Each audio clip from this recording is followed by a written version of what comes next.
Not that side of the ropes, because Tyson looks mean, he looks menacing in the white trunks with a little green trim.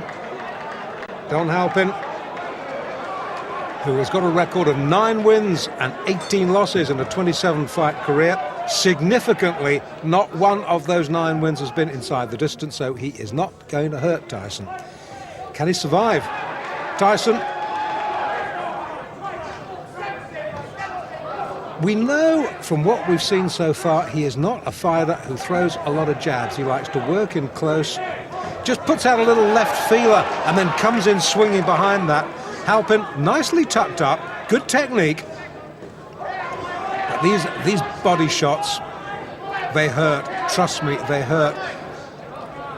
It's very rare that you will see a fighter stop with a single body shot. What they do is they sap your strength. They will wear you down in later rounds. That was a little bit near the borderline. Tyson gets away with it. You will note he's an orthodox fighter, Tyson. Left hand, left foot forward, as indeed is Halpin. It's probably asking a bit much in a young fighter's fledgling professional career to put him with a southpaw just yet. That'll come, that'll come. Already we're seeing a different side of Mike Tyson tonight. It's almost as if his corner have said to him, listen, you don't have to win every fight inside one round. Feel this guy out. This guy, professional fighter, Don Halpin, experienced 27 fights. Tyson has had just the 2. So feel this man out. Give him a little bit of respect. Probe for his weaknesses. Find out what his weaknesses are. When you found out what those weaknesses are, then you can exploit them. Tyson, notably slower. Just hark your mind back to those fights we saw just a few moments ago against Mercedes and Singleton. Tyson exploded out of his corner for those 2 fights. This, a much more calm, a much more measured approach from this young man. Originally from New York City, now fighting out of the Catskills, where his mentor and father figure, Customato, has been raising him in the fistic arts. It looks as though, you know, that Halpin's going to get through a round. I hope I'm not going to eat my words. Tyson down on his heels. We saw him up on his toes in the opening round, first couple of fights. It's almost as if, as I said a moment or so ago, that his corner have told him, just extend this a little bit. Don't be in a rush to finish. And this is a good opening round. Good opening round for both boys. Halpin, to his credit, he's come to fight. He's testing Tyson out. Got through with 1 or 2 good jabs. I still think Tyson is winning the round on the sheer volume of punches throwing. But Halpin, he's no mug. Good first round.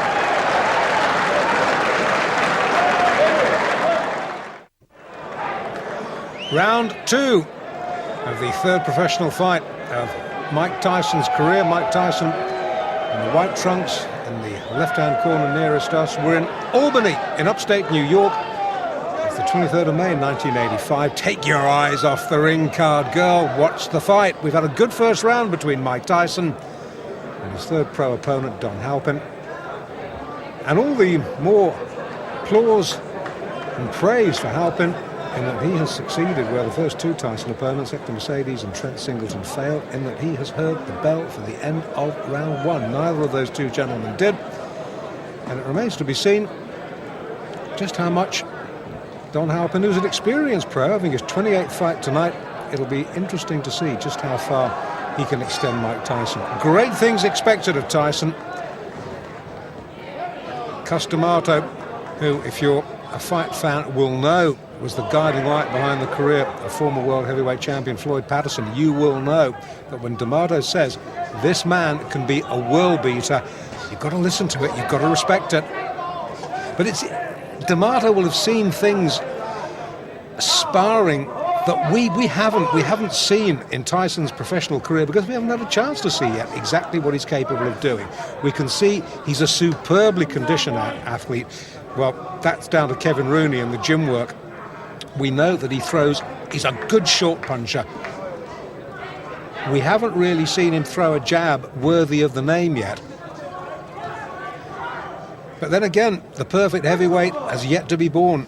I remember once the great Eddie Futch, trainer of Joe Frazier, sitting me down and telling me what Muhammad Ali's weaknesses were. And I was a fellow who thought Muhammad Ali didn't have any weaknesses until Eddie Futch told me. And when Eddie Futch had explained it to me, and you watched Ali next time, you realised the truth of what he was saying. So the perfect heavyweight has not been born, but maybe Mike Tyson might be, because that was a jolting little left hook that shook Halpin right down to his heels. He backs up, tries to hold, Tyson clubs him off again with the left. Now this is going to be a real test for Don Halpin. He definitely was hurt there, looks apprehensively at Tyson over his shoulder, plods gamely forward, Tyson just jinking side to side. Good upper body work from Tyson, looking for the opening, fires out a jab, misses. But again, these little hooks of his rarely do. Going back to what I was saying about Ali, never missed with a jab, but was not that good, strangely enough, fighting inside. Now, Tyson is almost the mirror image of that. Haven't seen him jab effectively yet, but boy, when he gets within close range, you better watch out, because he is a bit good. And he's starting to get through to Halpin now, and he's starting to hurt him. Leading with the right, just switching to southpaw there for a minute. Leading with the right hand, right foot forward. Good right hand again from Tyson. Hasn't quite got his range yet as the youngster.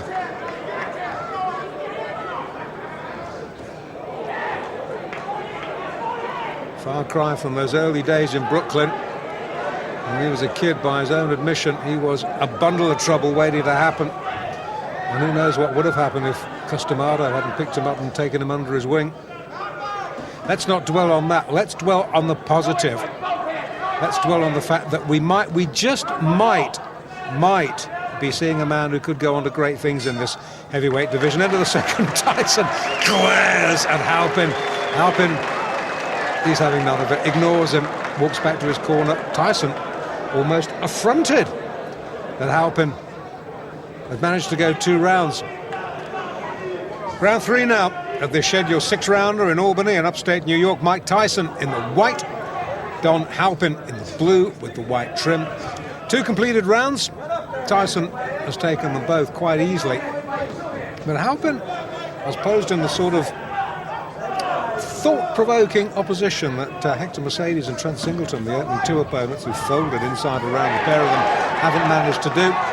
And maybe Kevin Rooney in the Tyson corner has said, well, OK, you've worked this man out, open up a little bit now. Halpin, a little rueful grin, snakes out a right. You saw Tyson's head go back there. Score 1, Halpin. Once again, Tyson switched to southpaw. Back to orthodox now. Now that's a sign of supreme confidence, isn't it? A young man in only his 3rd pro fight, effortlessly switching between orthodox and southpaw. Again, fighting out of the southpaw stance. I think this is really just to see if he can, against an opponent who, as I've already said, is not going to hurt him. Halpin has never stopped anybody. I'm not even sure whether he's ever decked anybody. So he's not going to hurt Tyson. So Tyson can use this experience to just try out a couple of new moves, because there's a big difference between the gym and the ring, as any pro will tell you. And he hurt Halpin there. He backs him up against the ropes. The more experienced man holds on, the ref having none of it, pulls him apart. And every now and then, when Tyson gets through with a shot, he really shakes Don Halpin. And you can sense that Tyson maybe now is looking for the one big shot. Tyson himself just holds on. He's backed up himself on the ropes, turns him well. Halpin, wily old pro, the chin tucked down, but he gets clipped with a right hand then. He will not be able, I tell you, to take too many of those. Tyson now starting to double up. hooking off that jab, again fighting out of the southpaw stance, which he's favouring increasingly more in this fight. Maybe he's realised that Halpin doesn't like it when he comes at him southpaw fashion. Crowd, unlike the first couple of fights, pretty quiet, reacting to the good punch, but absorbed like I am, really, because, to be quite honest, having seen 2 one-round wins, I'd expected this to follow suit. I'd expected Don Halpin to be another sacrificial victim. Not to be. 3 rounds he's gone.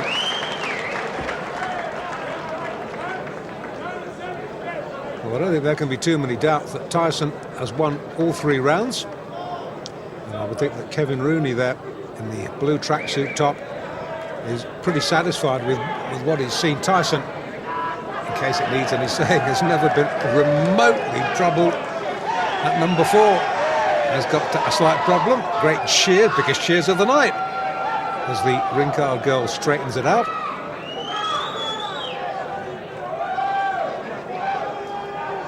And fight fans are the same the world over. Show them pretty girl. Pretty girl gets the cheers. And the fighters, for the moment, are forgotten.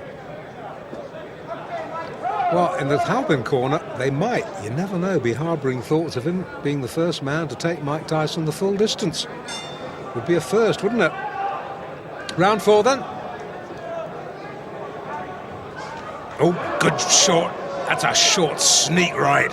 Halpin's head jerked back. Now, Tyson has switched back to orthodox for this round. He's maybe had enough of playing around with southpaw. Maybe it was just a little vanity exercise. Maybe Kevin Rooney has said to him, "Okay, boy, you've had your fun. Now time for business." Well, this is a much slower and much more measured Mike Tyson. And Albany tonight, good right hand, Halpin down.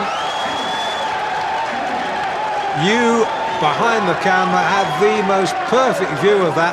Only difference is, you saw the punch, Don Halpin didn't. Mandatory 8, early in the 4th. Can Tyson finish this? I think so. I think so, that's enough. Now that last right-hander, that was questionable. Tyson celebrates. I didn't like to see that because Halpin was down and the back of his head snapped against the rope, and that could have been very dangerous. He's still a little bit dazed, is Don Halpin. Well, Tyson won. It was the manner of his victory.